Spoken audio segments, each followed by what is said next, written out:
বাঁকুড়া শহরের কাঠজুড়িডাঙ্গা এলাকায় Senco gold and diamond jewellery নামক একটি গহনার দোকানে গতকাল রাত্রে ডাকাতি করার উদ্দেশ্যে এসে হাতে নাতে ধরা পড়ল বিহার থেকে আসা একদল ডাকাত।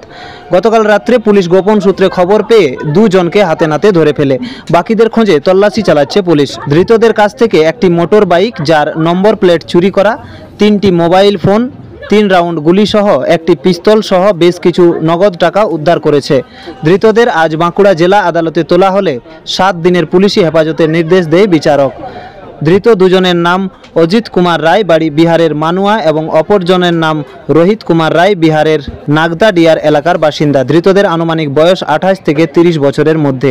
এর আগেও অজিত কুমার বিহারের এক ব্যাংক ডাকাতিতে বিহার পুলিশের হাতে ধরা পড়েছিল।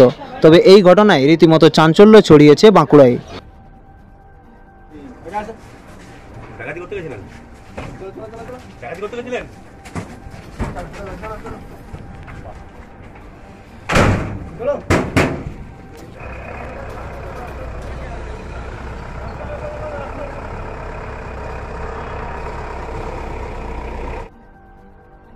বাঁকুড়া থেকে মানিক কর্মকারের রিপোর্ট, রূপসী বাংলা মিডিয়া।